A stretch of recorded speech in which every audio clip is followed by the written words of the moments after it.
नमस्कार दर्शकों, आपके साथ मैं हूं विवेक शर्मा और आप देख रहे हैं उत्तर बंगाल एवं सिक्किम का 24x7 television news channel SK live. अब बढ़ते आज की प्रमुख खबरों पर विस्तार। कोरोना के साथ चल रहे जंग में उत्तर दिनाजपुर जिले को बड़ी सफलता हाथ मिली है। स्वास्थ्य विभाग की ओर से जारी बयान के मुताबिक सोमवार रात तक उत्तर दिनाजपुर में 6 लोग स्वस्थ हुए हैं। स्वस्थ होने वाले सभी लोगों को कोविड-19 अस्पताल की तरफ से सभी को पुष्प गुच्छ देकर स्वागत किया गया और मिठाई के पैकेट्स देकर उन्हें विदा किया गया। स्वस्थ होने वाले में से 3 दक्षिण दिनाजपुर जिले के कुशमुंडी के रहने वाले हैं, जबकि 3 उत्तर दिनाजपुर जिले के हैं। सभी को 14 दिनों तक होम क्वारंटाइन में रहने को कहा गया है। उत्तर दिनाजपुर में अभी तक 23 लोग स्वस्थ हो चुके हैं। मरीजों के स्वस्थ होने से जहां स्वास्थ्य विभाग ने राहत की सांस ले रही है, आम लोगों में भी कुछ आतंक कम हुआ है।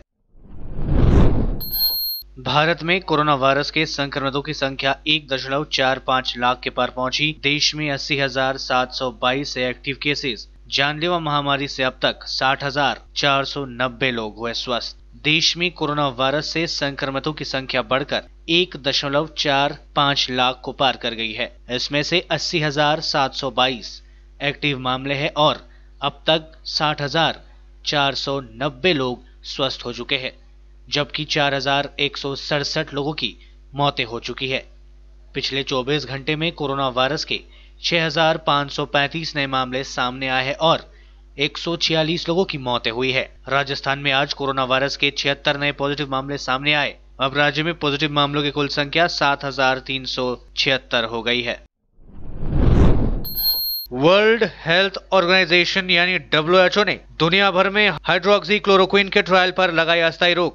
विश्व स्वास्थ्य संगठन ने सोमवार को कोरोना वायरस से संक्रमित मरीजों के इलाज में इस्तेमाल की जा रही दवा हाइड्रोक्सीक्लोरोक्विन पर अस्थायी तौर पर रोक लगा दी है। बता दें कि अमेरिका के राष्ट्रपति डोनाल्ड ट्रंप ने कोरोना के मरीजों के इलाज के लिए इस दवा का समर्थन किया था। राष्ट्रपति ट्रंप ने यहाँ तक कहा था कि वह मलेरिया रोधी इस दवा को एहतियात के तौर पर स्वयं भी ले रहे हैं।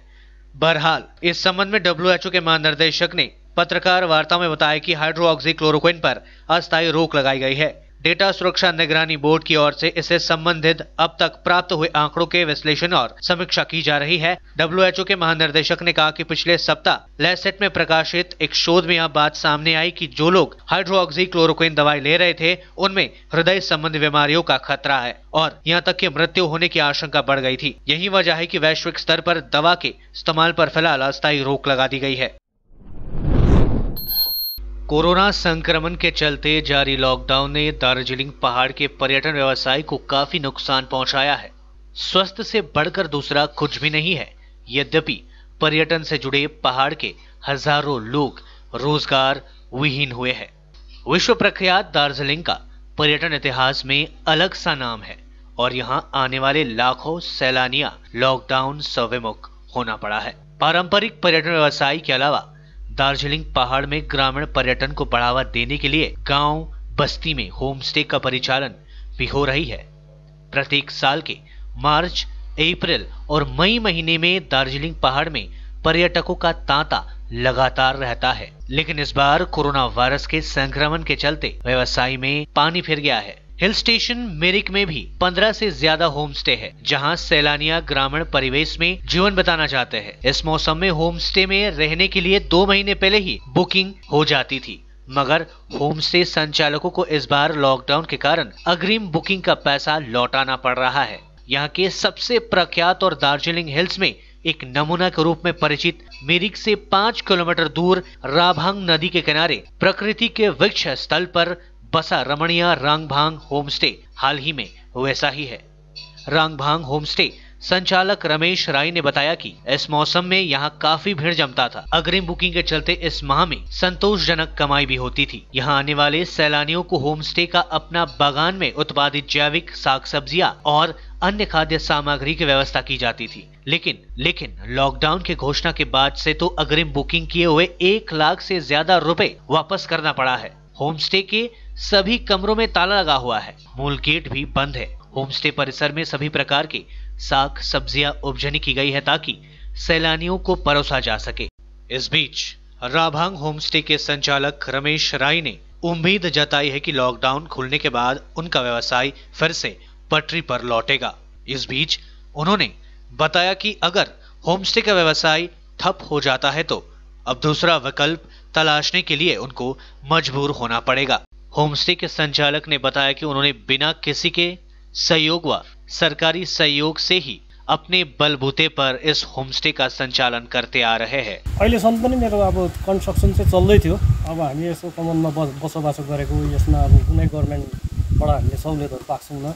र अर्को कुरो चाहिँ के छ भन्दा चाहिँ अब अलिकति टिकअप लिँदै थियो। अब मतलब राम्रै चल्दै थियो। यसले नै अब हामीले भात बेच्यो, रुम बेच्यो, उठाएर बजार गयो, केही ल्यायो, त्यसरी नै बनाउँदैछौँ, बनाएर चाहिँ गर्दै थियौँ।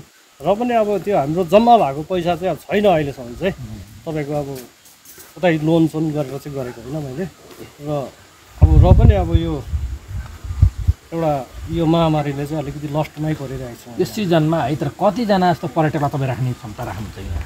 अब होमस्टेमा अब यस्तो छ, हाम्रो चाहिँ अब एउटा रुल्समा भने चाहिँ तपाईँको 6वटा रुम 12वटा बेड हो।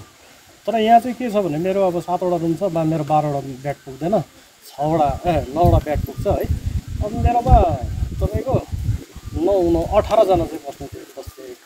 स्थानीय तपाईँ राङभाङ क्षेत्रमा हुनुहुन्छ है, स्थानीय जैविक खाद्यहरू के प्रकार के बनाउन सक्नुहुन्छ, के दिनुहुन्छ? तपाईँको मेरो चाहिँ मेन चलेको हुन्छ मेरो चाहिँ अब नेपाली खाना हुन्छ। नेपाली खाना, अर्ग्यानिक सब्जीहरू छ है।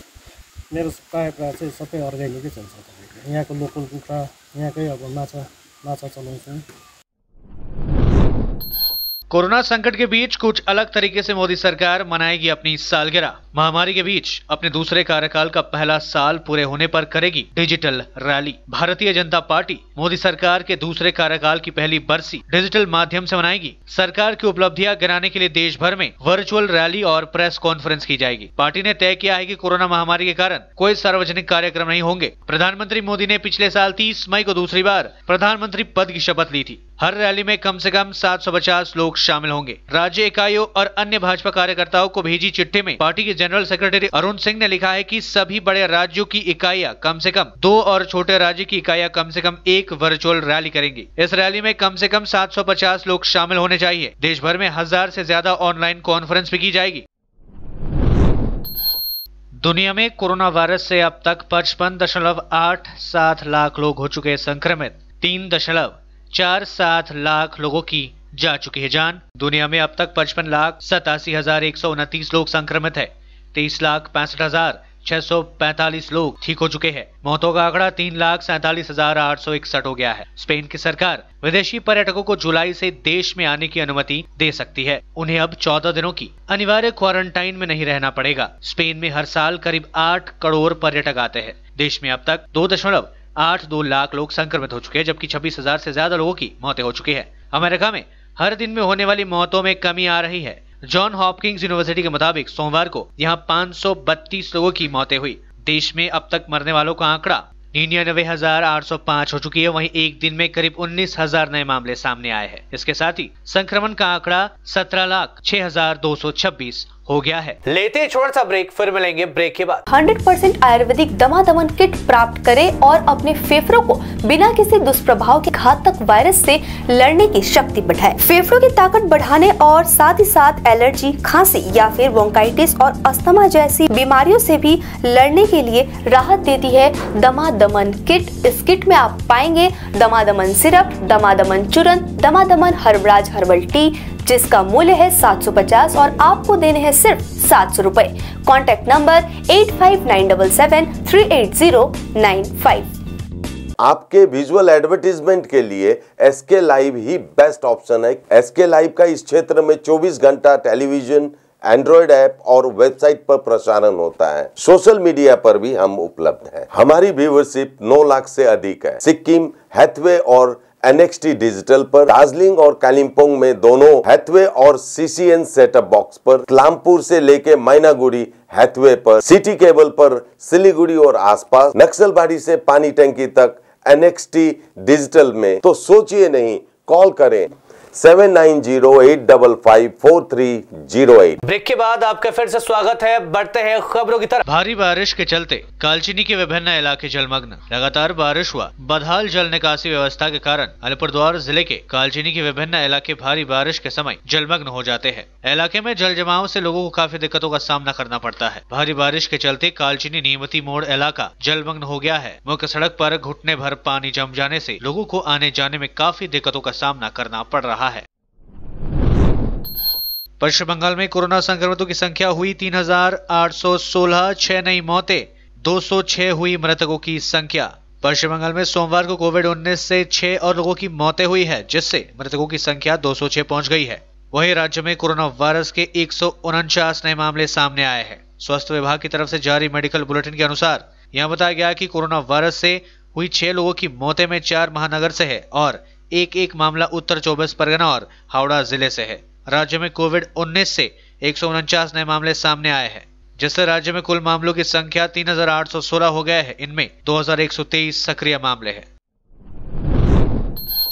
नागरिक उड्डयन मंत्रालय ने प्राइवेट उड़ानों को भी दी घरेलू रूट्स पर उड़ान भरने की इजाजत। कोरोना वायरस महामारी के चलते पूरे देश में लागू किए गए लॉकडाउन के कारण घरेलू विमान सेवाओं को बंद कर दिए जाने के बाद सोमवार से घरेलू उड़ानों के संचालन को अनुमति मिलने के बाद नागरिक उड्डयन मंत्रालय ने गैर अनुचित और निजी सामान्य विमान ऑपरेटरों, fixed wing helicopter, microlight aircraft द्वारा घरेलू हवाई सेवाओं की अनुमति दी गई है। मंत्रालय ने साफ कहा है कि सभी ऑपरेटरों को मंत्रालय द्वारा जारी किए गए दिशा निर्देशों का पालन करना होगा। राज्य उड्डयन मंत्रालय की अनुमति के बाद ये फैसला लिया गया है। जानकारी के लिए बता दें कि देश में 2 महीने के बाद घरेलू यात्री विमान सेवाएं फिर से कल शुरू कर दी गई है।